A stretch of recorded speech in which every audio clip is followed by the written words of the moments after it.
喺呢個節拍緊湊嘅大都會，每一分鐘都人來人往。香港嘅步伐永遠快人一步。今日正蓄勢迎接21世紀帶嚟嘅挑戰。我哋就係支持香港邁向新紀元嘅運輸機構——九廣鐵路公司。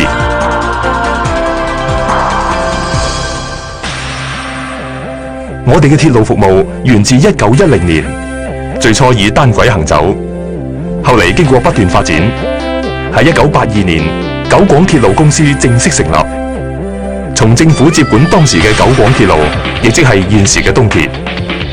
1983年，東鐵全線完成鋪設雙軌同電氣化。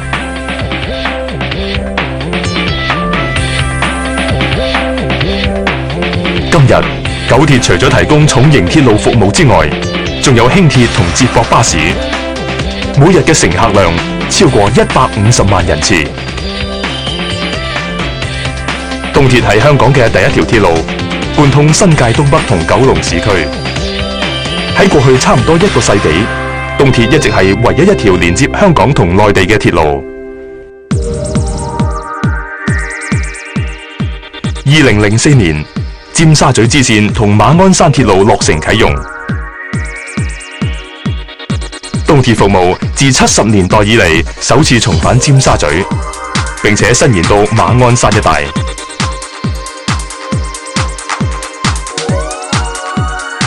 現時嘅東鐵全長46.5公里，共有22個車站，由九龍半島嘅心臟地帶尖沙咀連接羅湖嘅邊界，中途亦可以喺大圍站轉乘馬鐵前往馬鞍山。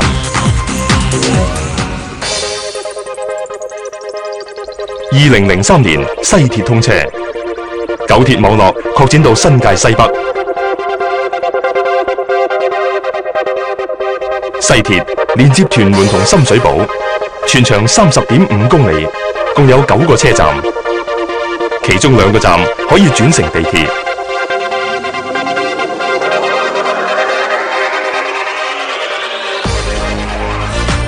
輕鐵喺1988年起開始投入服務，係新界西北區內嘅主要交通工具。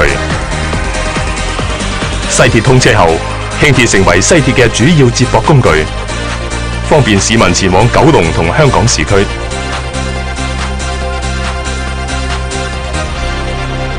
近年，新界西北發展迅速，西鐵同輕鐵已經成為一個綜合交通網絡，配合市民各方面嘅交通需求。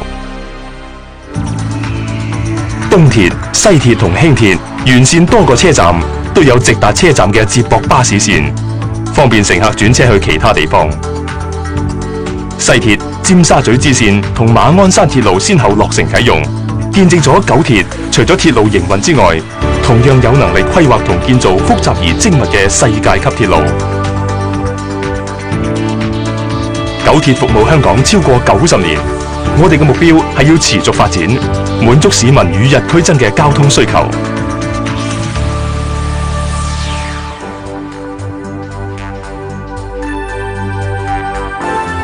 而家仲喺施工階段嘅落馬洲支線，全長7.4公里，將會成為香港第2條過境鐵路。落馬洲支線將會喺東鐵上水站北面伸延至落馬洲嘅新車站同邊境關卡。呢度每個鐘頭可以處理過境乘客2萬人次，有助舒緩羅湖嘅擠迫情況。將來呢條支線仲可以接駁深圳地鐵，為乘客帶嚟更大嘅方便。落馬洲支線已經喺2003年年初展開工程，預期會喺2007年通車。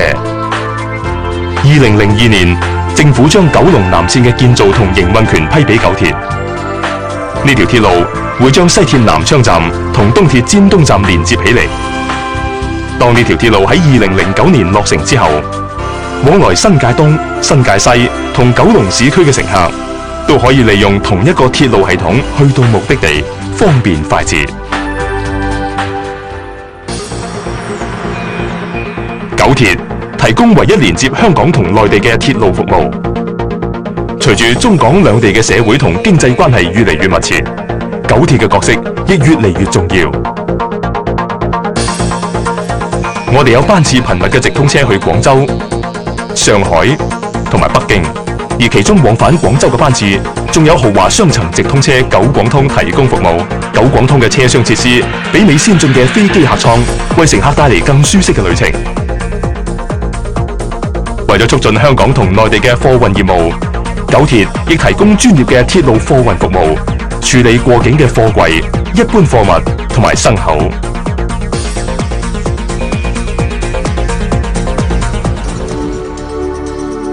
此外，九鐵仲發展物業。我哋嘅物業發展地點鄰近車站，同鐵路服務相輔相成。地產發展嘅收益可以用嚟提高鐵路服務質素同開展新嘅工程項目，刺激乘客量同增加經常性收入。除咗興建物業，九鐵亦有出租寫字樓、商場、停車場同埋廣告位。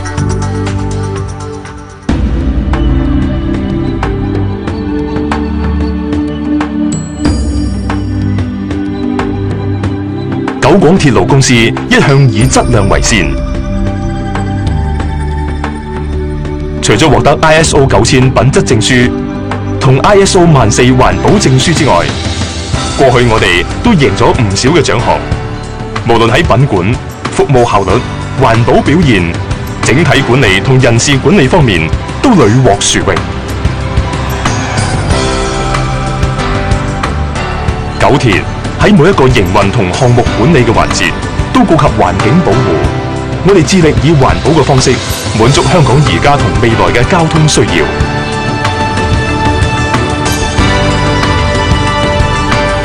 九鐵員工以客為先，務求提供最優質嘅客戶服務。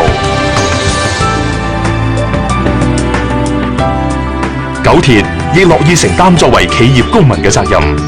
因此，一向積極參加各種慈善活動同公益贊助計劃。我哋關心社會，主動幫助社會上不幸嘅一群。現時，九鐵義工隊一共有超過200位義工，佢哋都樂於利用公餘時間參加活動，服務社群。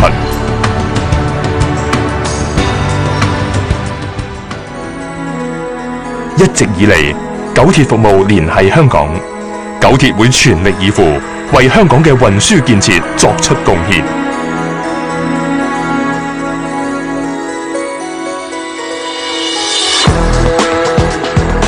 九廣鐵路公司為香港市民建設一個安全、快捷而又環保嘅鐵路網絡，推動香港21世紀嘅發展。